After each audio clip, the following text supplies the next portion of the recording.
Episode 101, December 12th to 20, 1915. Heroic Last Days of the Anzacs on Gallipoli.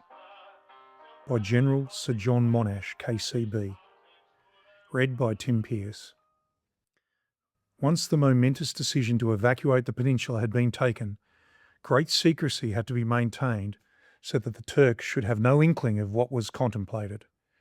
So well was the enemy bluffed that between December 10 and 20, no fewer than 83,000 men, together with guns and transport, were evacuated from Anzac and Suvla, and there were very few casualties.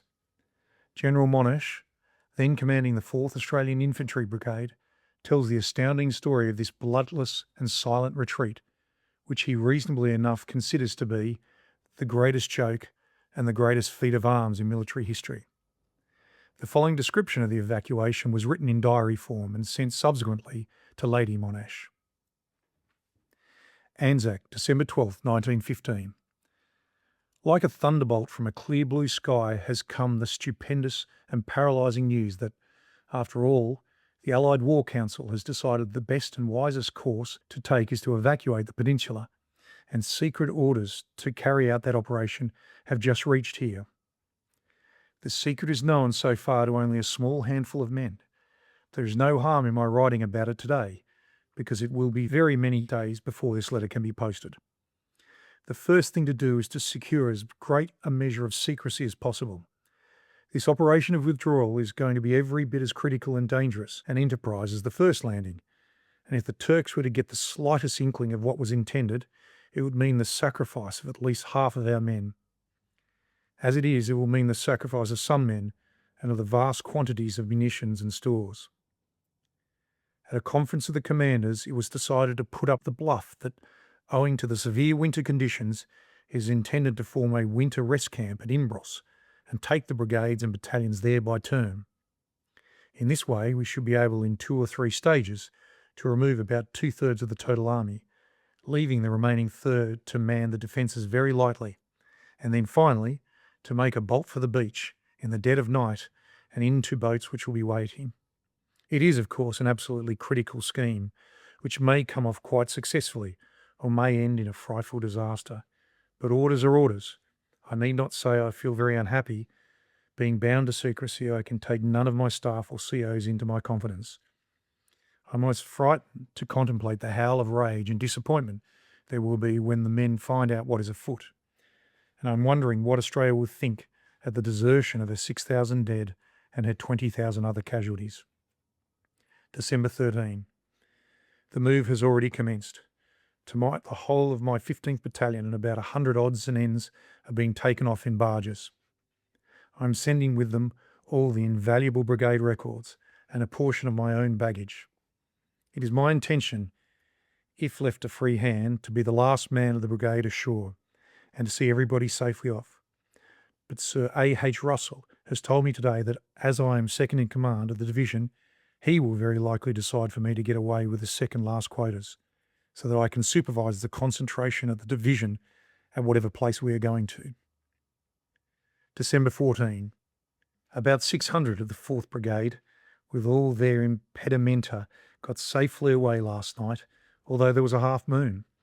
I don't think the enemy could suspect any special activities out at sea, because for months all of our moves, both inward and outward, have been at night. Today we are engaged in making away with all kinds of stores, grenades, bombs, picks, shovels, sandbags, food supplies, ordnance gear and everything else which you shall probably unable to handle. December 15th. It is curious and interesting to watch the machine unwind itself as methodically and systematically as it was originally wound up. The supply of fresh meat and bread stopped a couple of days ago, and as reserves of these are being used up, we're all going steadily back to an emergency diet of hard biscuits and bully beef. All inward mails came to an end last week. The outward mail stopped yesterday, and all the postal organisation has been disbanded. Defaulters and men undergoing field punishment were released and returned to their units yesterday, and today the whole organisation of the Provost Marshal will be dissolved. Military police withdrawn, and men will rejoin their battalions. All men on detached duty, such as cooks, clerks, and telephonists loaned to or borrowed from other units, are being released and sent back to their own commands. From today, the regular daily mule train of supplies will stop and the organisation will be disbanded. After that, it will be a case of fetching and carrying by hand, as we had to do in the first 2 or 3 weeks. My field hospital is packing up and flits today. After that, it is goodbye to small medical comforts, which a visit of inspection to the hospital always seems to materialise. Supply of firewood stopped yesterday, and with a collective cooking. So the men's camp mess tins are again in evidence, and each man is again preparing his food for himself. Although the move is still officially a secret, the men would be fools indeed if they have not already guessed what is in the wind. Yet if you ask them, not a man would pretend that he suspected anything, and all ranks go about their day's work as if we were to stay there till the end of the war. Later, a further long conference is just over. The actual date of the beginning of the move is not yet settled. It may be tomorrow or not for a week or more. All depends on the weather and upon the state of the moon. Today there was a boisterous northeast wind and the sea has come up very rough, making it extremely difficult to load baggage. The loading and landing officers today declared that we must all be prepared for the eventuality that the remainder of our baggage may have to be abandoned. This means that we shall be able to take away only what we carry in our hands or in our backs. At a suitable pace, we've established a casualty clearing station to accommodate 1,200 patients, with a full staff of doctors, dressers and hospital gear. In case there is any heavy fighting during the final stages of the re-embarkation, all casualties will, as far as possible, be brought to this station and left there. The medical officers and personnel in charge will, of course, have to stay too. So they have been provided with interpreters and with a dispatch addressed to the enemy commander, calling upon him to carry into effect the provisions of the Geneva Convention as regards taking over our wounded and Red Cross personnel and administering same. I have every confidence that in such an eventuality the Turks will play the game. December 16, 1915. The day passed quite uneventfully. We managed to get some baggage off today as the wind had dropped and the sea is calmer.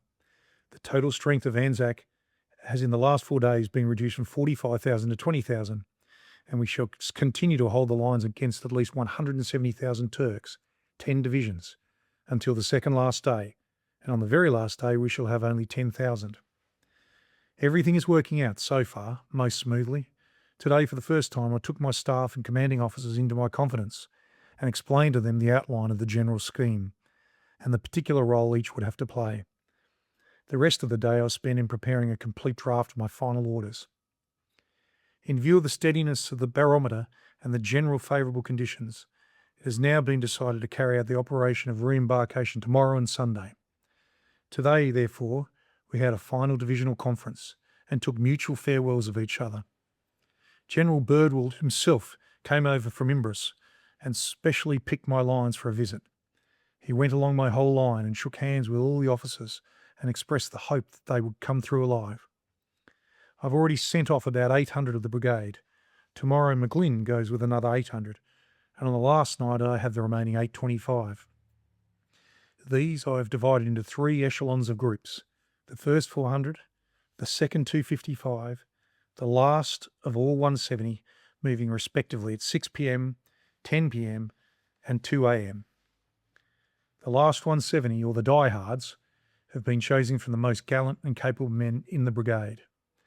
Even these will not all leave the trenches in a bunch, but a few of the most daring men, who are good athletes, will remain in the trenches and keep up fire for another 10 minutes, and then will make for the beach at best possible speed. I am myself going with the last group of the last 170, as by that time the die will be cast, and I can do no good by waiting for the last small handful. The men, while very sad at having to give up the ground which has cost Australia so dear, are all very keen, and I am quite sure that not a man in the brigade will move from his post no matter what happens until the exact moment arranged for him to do so.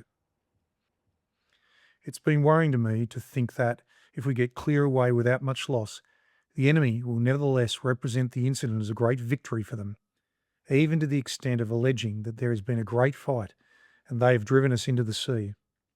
So I made it my special business to explain my apprehensions to General Birdwood, and he's promised me that as soon as possible after the completion of the operation, he will himself cable to Australia and New Zealand in order to allay public anxiety as to the welfare of the Army Corps. Anzac, December 18, 1915. Everything is going smoothly. The enemy is exceptionally quiet. A final conference today with my staff. Lieutenant Colonel McGlynn left for the beach at 3:30 to make arrangements in advance for my quota of 800, which is leaving today, commencing at 9 o'clock this evening. We have worked out a very clever device for firing off a rifle automatically at any predetermined time after the device is started. It is done by allowing a tin to fill slowly the water until it overbalances, falls, and jerks a string which fires the rifle. I've had 10 rifles fixed in this way, which will be started by the last men to leave and will fire off respectively 5, 10, 15 and 20 minutes afterwards. In this way, the enemy will think we're still in the trenches after we've got over a mile away. Anzac, December 18, midnight. The last party of the first night has embarked safely. I've just had a note from McGlynn sent back by one of my police. All okay. Dined with MLO. Curried chicken washed down with burgundy. Everybody feeding out of my hand. The interpretation of this message is that McGlynn had succeeded in getting off the last of our personnel baggage and that all troops have so far got away without loss. This now leaves me with just what I stand up in and only Locke Firth, my new signal officer, and 2 signallers and 2 police at brigade headquarters, and 800 men holding my front of over a mile. Everything is normal, just the usual sniping and occasional bombs and bursts of machine gun fire. If we get through tonight, I feel sure that all will be well. My bed tonight will be a heap of old sandbags. As to the diehards, a list has been drawn up of the names of each of the last 170 officers and men, showing for each man the exact time that he has to leave the front trenches and exactly what he has to do. Whether to carry a machine gun or its tripod or its belts, or to throw a bomb, or to start an automatic rifle, or to light a fuse which will blow up a gun cotton mine, or to complete a previously barbed wire entanglement on a track which might be used by the enemy. Every one of these 170 officers and men has been given a card containing all these particulars, so far as they apply to himself in the exact route by which he is to reach the beach. All this means organisation and makes all the difference between success and failure. I think now I had better try to get a couple of hours sleep, as everything seems normal and not more than the usual noise for this time of night. Anzac, December 19, 1915. Noon, last day on Gallipoli. Last night's move passed off smoothly and without incident. Everything satisfactory and well ahead of time. The weather today is absolutely perfect for our purposes. Perfectly calm air and sea, cloudy, foggy and dull, with a very light misty drizzle so that everything in the distance is dim and blurred.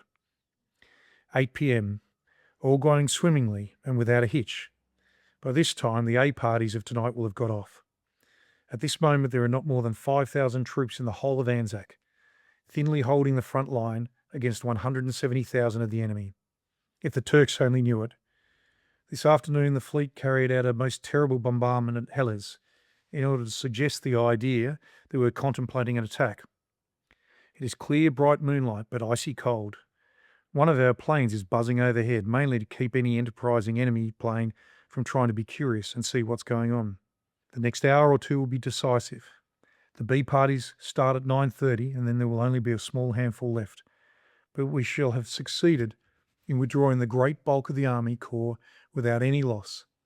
A wonderful piece of organisation. December 20, 1915, 4 a.m. Entering Mudros Harbour. The last hours of Gallipoli were tense and exciting in the extreme. About 9, my last patrol came in and reported that they could plainly hear the Turks digging and putting in wire on Hackney Wick and Green Knoll, 2 points at which my lines have been pushed out very close to theirs. This meant that so far they suspected nothing. The last hours passed most wearily. Every crack of a rifle, every burst of a rifle fire, every bomb explosion might have been the beginning of a general attack all along the line.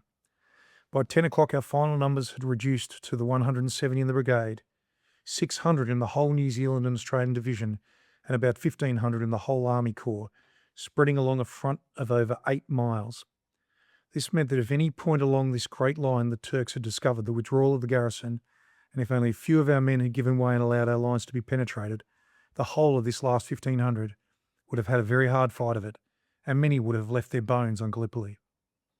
As it was, the final withdrawal commenced at 1:35 a.m, when the balance of the machine guns and the 30 men came out at 1:45 a.m, another 60, and at 1:55 a.m, my last man vacated his foremost position, leaving only the automatic devices working. All other brigades and divisions were similarly timed according to their distance from the embarking piers, of which we had 4.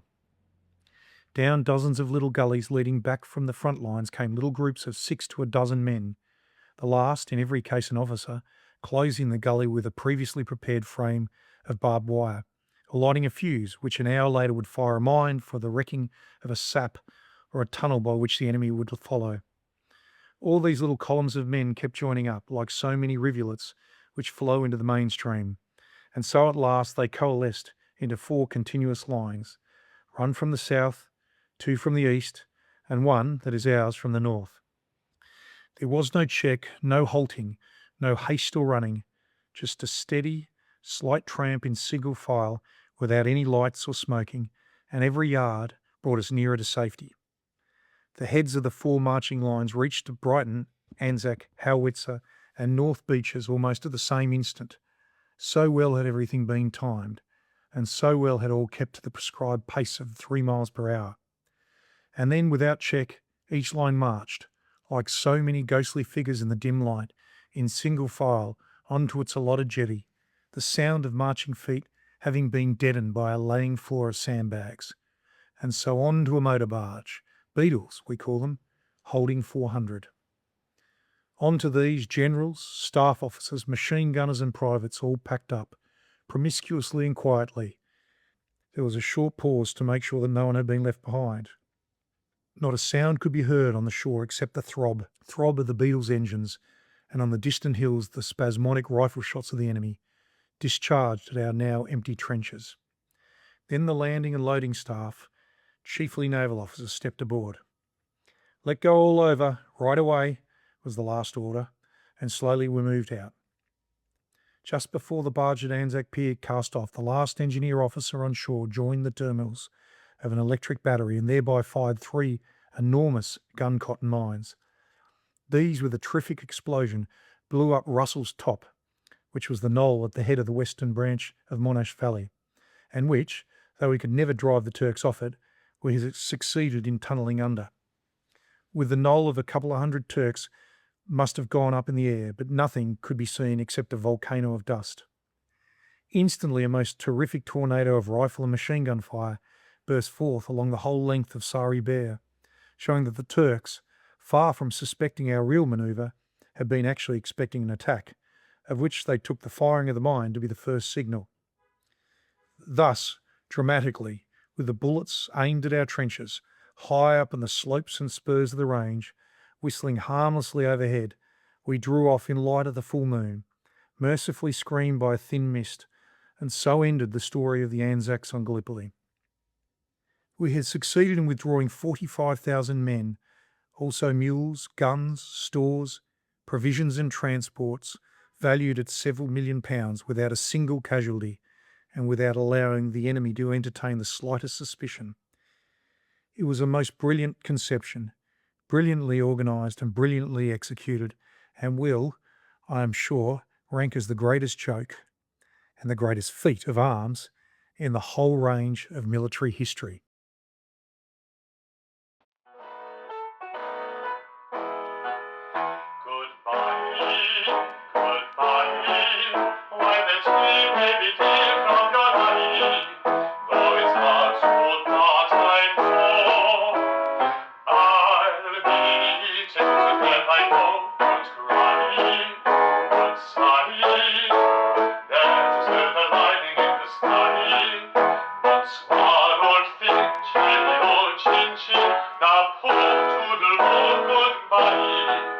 Brother bird,